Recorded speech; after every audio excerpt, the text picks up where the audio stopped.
Prepare-se para uma imersão profunda, hein? Uma verdadeira aventura no mundo da embriologia. Hoje, vamos desvendar os mistérios da formação do sistema nervoso. Uau, que desafio! É a estrutura que nos permite pensar, sentir e experimentar o mundo. É a base da nossa existência. Exatamente. E vamos começar do início acompanhando o desenvolvimento do sistema nervoso desde as primeiras etapas embrionárias. Nossa, é fascinante. Você vai se surpreender com a complexidade e a delicadeza desse processo. É mesmo?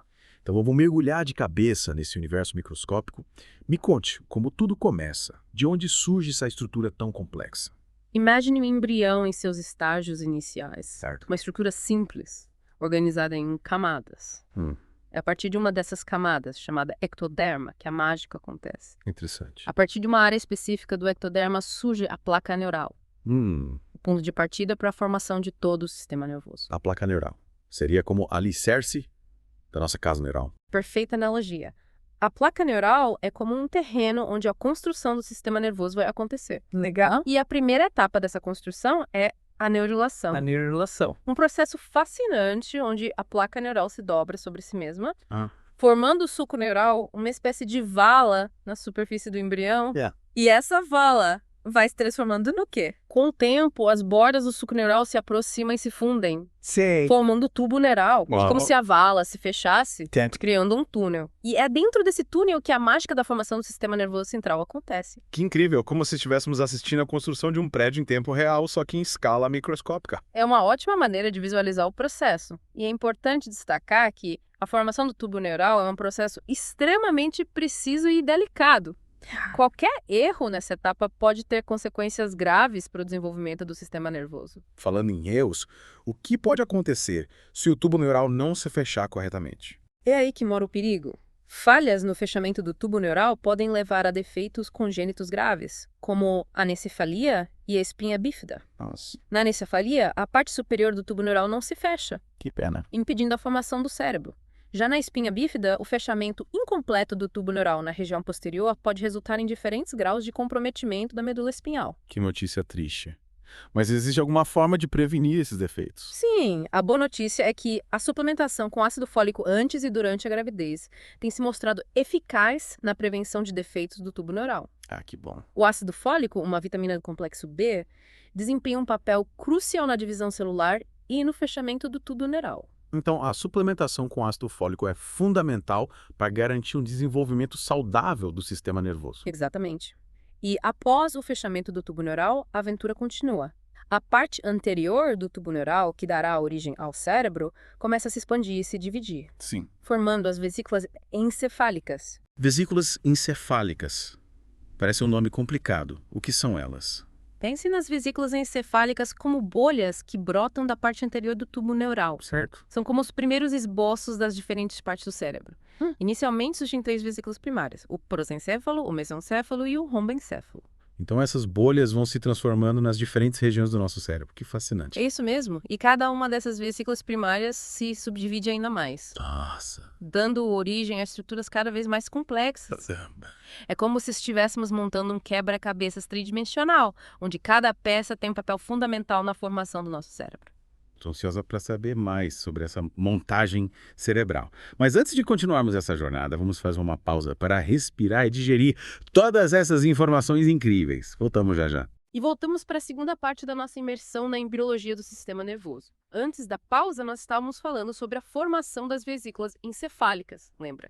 Aquelas bolhas que surgem na parte anterior do tubo neural e dão origem às diferentes partes do cérebro. Sim, lembro. É incrível como algo que começa tão simples pode se transformar em uma estrutura tão complexa como o nosso cérebro.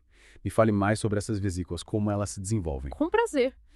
Como você se lembra, inicialmente surgem 3 vesículas primárias: o prosencéfalo, o mesencéfalo e o rombencéfalo. E a partir daí, o desenvolvimento continua a todo vapor.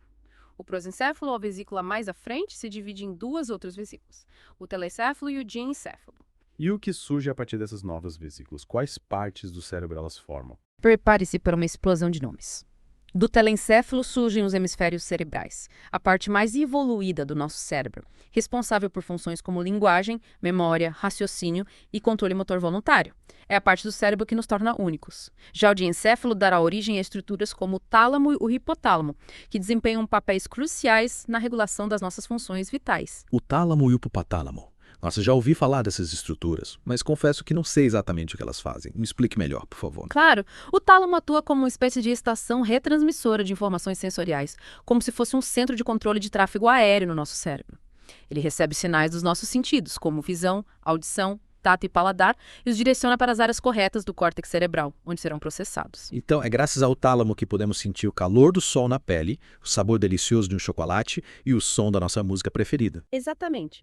Já o hipotálamo é um maestro da nossa homeostase, ou seja, ele garante o equilíbrio do nosso corpo, regulando funções vitais como temperatura corporal, fome, sede, sono e comportamento reprodutivo. Ele também controla a liberação de hormônios pela glândula hipófise, influenciando diversas funções do nosso corpo. Parece que o hipotálamo é um verdadeiro centro de controle do nosso organismo.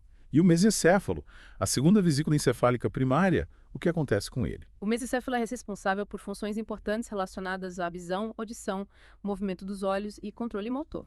É nele que encontramos estruturas como os colículos superiores e inferiores, que participam do processamento visual e auditivo, e a substância negra, que produz dopamina, um neurotransmissor crucial para o controle motor, a motivação e as sensações de prazer e recompensa. Dopamina. Esse nome me lembra algo relacionado ao prazer e à recompensa. Ela tem alguma relação com vícios, por exemplo? Sim, a dopamina está envolvida no sistema de recompensa do cérebro, que é ativado quando experimentamos algo prazeroso, como comer um alimento saboroso, ouvir uma música que gostamos ou receber um abraço. Mas esse sistema também pode ser sequestrado por substâncias viciantes como drogas e álcool, levando ao desenvolvimento da dependência. Entendi. É importante saber como o nosso cérebro funciona para podermos tomar decisões mais conscientes sobre a nossa saúde. E a última vesícula, o rombencéfalo. O que acontece com ela? O rombencéfalo se diferencia em metencéfalo e milencéfalo. Do metencéfalo surgem a ponte e o cerebelo. A ponte atua como uma ponte, literalmente conectando o córtex cerebral ao cerebelo, também participando de funções como respiração, sono e controle motor. Já o cerebelo é o mestre do equilíbrio, da coordenação motora e do aprendizado motor. É graças a ele que podemos andar de bicicleta, tocar um instrumento musical e realizar movimentos complexos com precisão. Uau!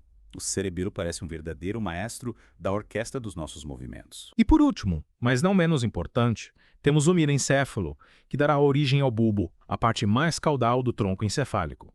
O bulbo é responsável por funções vitais como controle da respiração, frequência cardíaca, pressão arterial, reflexos de tosse, vômito. É uma região extremamente sensível e crucial para a nossa sobrevivência. Nossa, quanta informação! É impressionante como cada parte do cérebro, mesmo as menores, desempenha um papel fundamental para o funcionamento do nosso corpo. Me sinto privilegiada de poder conhecer esses detalhes da formação do nosso sistema nervoso. É realmente fascinante e ainda temos muito para explorar.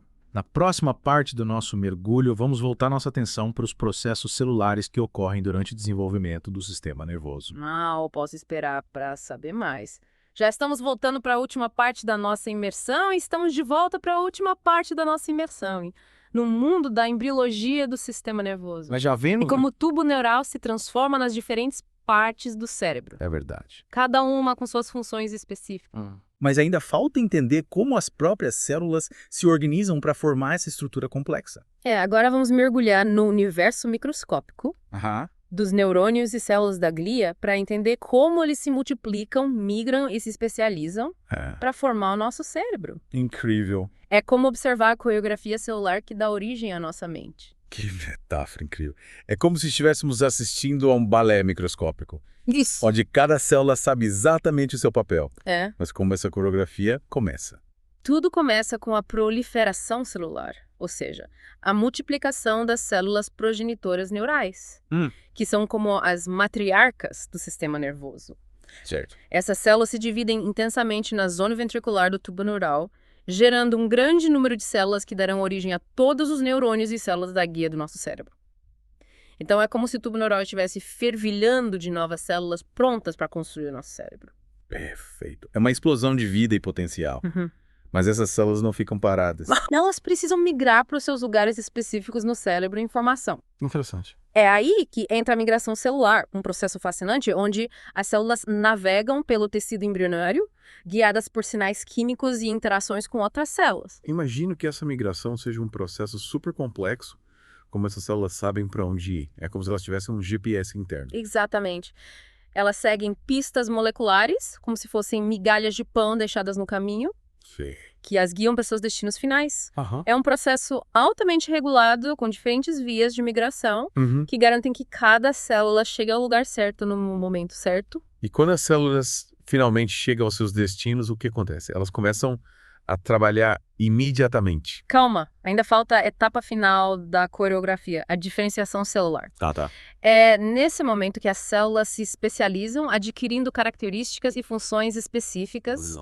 Os neurônios, por exemplo, desenvolvem açônios e dendritos que permitem a comunicação entre as células nervosas. Já as células da glia, como os astrócitos e oligodendrócitos, assumem papéis importantes no suporte, nutrição e isolamento dos neurônios. Então, cada célula se torna um especialista em sua área, É. contribuindo para o funcionamento harmônico do cérebro. É impressionante como a natureza é organizada e eficiente. Realmente. E é importante destacar que essa orquestra celular é muito sensível a interferências externas. Fatores como infecções durante a gravidez, exposição a substâncias tóxicas e deficiências nutricionais podem prejudicar o desenvolvimento do sistema nervoso, levando a problemas neurológicos. É uma ótima lembrança de que precisamos cuidar da nossa saúde e do ambiente para garantir um desenvolvimento saudável do nosso cérebro e do cérebro das futuras gerações. Com certeza. Cuidar do nosso corpo e do nosso planeta é fundamental para proteger o nosso sistema nervoso e garantir uma vida plena e saudável. E assim chegamos ao fim da nossa imersão na embriologia do sistema nervoso. Espero que você tenha apreciado essa jornada fascinante pelo mundo microscópico da formação do nosso cérebro. Foi um prazer compartilhar esse conhecimento com você. E lembre-se, a cada nova descoberta, nos aproximamos um pouco mais da compreensão da complexa máquina que nos torna humanos. É verdade. Continue explorando, continue se maravilhando com a beleza da vida. E por hoje é só. Até a próxima imersão.